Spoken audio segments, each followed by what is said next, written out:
네, 그럼 다음으로 조선의 시가 문학에 대해서 알아보도록 합시다. 네, 조선에서는요, 이제 15세기부터 16세기, 즉 임진왜란 전이죠. 임진왜란 전을 이제 조선 전기라고 합니다. 그다음에 17, 18세기부터는 임진왜란 후기, 이제 임진왜란 이후니까요, 조선 후기라고 말합니다. 조선 전기와 조선 후기에서는요, 장르들도 굉장히 달라지는 양상을 보여요.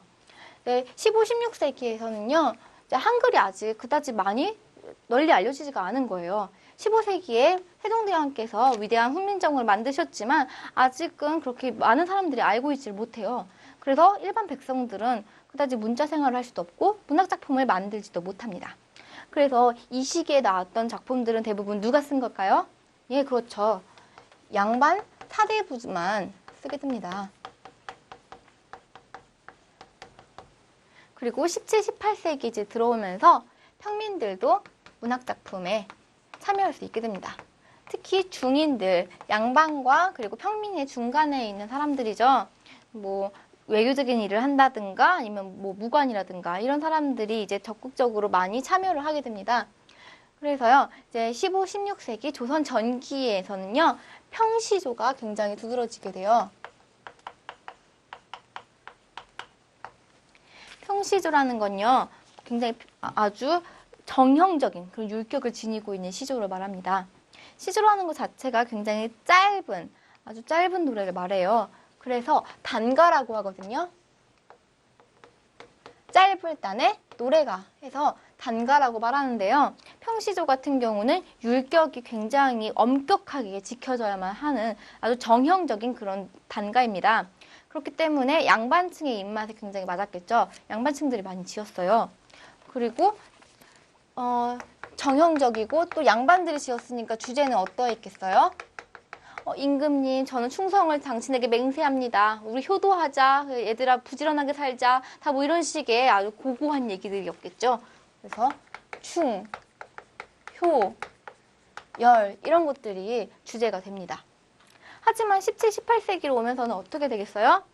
예, 그 평민들과 중인들이 이제 쓰게 되니까 굉장히 자유롭게 돼요. 좀 더 자유로운 형식에다가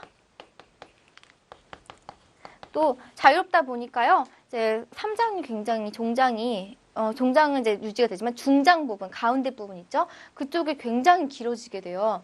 그래서 장가의 형식을 갖다가 약간 따르게도 됩니다. 그래서 이때 나왔던 시조를 갖다가 이제 사설 시조라고 해요. 사설. 굉장히 말을 갖다 길게 와서 블라블라블라 얘기한다는 것이죠. 그래서 사설 시조라는 거는 그만큼 시조가 길고 자유스러운 표현까지 전부 다 포괄할 수 있게 됐다는 것이에요. 그래서 이 자유로운 형식 안에서 얘네들이 썼던 주제 역시 남녀 간의 애정, 그리고 뭐 시집살이 노래, 이런 것처럼 굉장히 진솔한 감정들을 아주 솔직하고 노골적으로 표현하게 됩니다. 마치 언제처럼요? 네, 고려 소교 그때 불렀던 노래들처럼요. 평민들이 불렀던 노래들은 대부분 다 이렇게 진솔하고 인간의 보편적인 감정을 노래한 시들이 많다는 것을 알아두시면 되겠습니다. 그래서 그 다음에 이제 다음으로 이제 우리가 알아봐야 되는 건요, 가사라는 장르예요. 가사라는 장르는요, 15, 16세기에도 있었고요, 그리고 17, 18세기에도 있었어요. 주로 가사 같은 경우에는 양반 사대부층들이 많이 썼고요. 때로는 이제 허난서론 같은 부녀자들도 쓰곤 했습니다. 유명한 가사들은 대부분 이제 양반들이 쓴 것들이 많이 있고요. 가사 역시 굉장히 정형화된 규칙, 사원보를 갖다가 딱딱 끊어서 지키고 있습니다. 대표적인 가사 작품들을 한번 이제 책에서 보도록 할까요? 네, 삼인곡을 한번 봐주세요. 삼인곡에서 미인 밑줄 치시고요. 미인 뭘 말하는 걸까요? 아름다운 사람 누굴까요? 바로 미인은요, 임금을 말해요. 옛날에는요, 그 임금님을 갖다가 표현하는 말을 할 때 임금님 이런 식으로 잘 표현 안 했어요. 어떤 식으로 표현했냐면은 사랑하는 님으로 많이 묘사를 했어요. 그러니까 그 충신인 자기 자신 식적 화자는 여자가 돼요. 그 남자를 굉장히 사모하는 열녀인 여자가 돼요. 그리고 바로 내가 사랑하는 남자인 아주 아름답게 생기고 잘생긴 바로 내 사랑하는 님은 누구예요? 임금님이 되시는 거예요. 그래서 3인곡을 보면은 임금님을 생각하면서 미인을 생각하며 지은 노래라는 뜻으로요. 정철이라는 이제 사대부가 지은 노래이죠. 이 사람이 이제 유배를 갔을 때 쓴 곡이에요. 임금님, 저는 당신만 사랑합니다. 당신을 못 잊겠습니다. 매화 꽃을 꺾어서 당신한테 보내고 싶어요. 막 이런 등등등의 노래를 쓰고 있는 노래예요. 그다음에 거기서 송미인곡과 더불어 가사 문학의 극치를 이룬 작품이라고 써 있죠. 송미인곡에서 속은 후속편이란 뜻이에요. 3인곡에 대한 후속편으로 나온 제2탄 3인곡이란 뜻인 거죠. 똑같이 역시 정철이 지은 것이고요.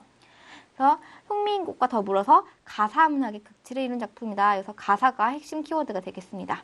그리고 연군지정, 임금님을 그리워하는 정이다. 그래서 연군지정도 역시 핵심 키워드가 되겠습니다. 그다음에 다음으로 중요한 작품으로는요. 용부가가 있는데요. 용부라는 건 무슨 뜻이냐면 용렬한 여자라는 뜻이에요. 용렬하다는 거는 사람이 변변치 못하고 졸렬하고 좀 천하고 천박하고 그런 이상한 사람을 말하는 건데요. 그래서 용렬한 부녀자, 즉 아주 나쁜 아내라는 뜻이에요. 시어머니도 잘 안 모시고요. 남편도 무시하고 막 이상한 말 하고 그리고 막 옷도 막 아무거나 사 입고 그리고 돈을 막 팍팍 쓰고 이런 여자에 대해서 비판하고 있는 그런 노래를 말합니다. 용부가는 작자 미상의 사사조로 된 조선 후기 가사다. 사사조라는 건요. 네 글자가 계속 반복된다는 뜻입니다. 그래서 그런 여자를 비판하고 있으니까 성격은 어떻게 했어요? 되게 풍자적이죠. 그리고 안심가나 민요나 무가 같은 경우에는요. 한번 읽어보시면 되고요. 그다지 이렇게 중요하고 많이 나오는 부분은 아니니까 넘어가도록 하겠습니다.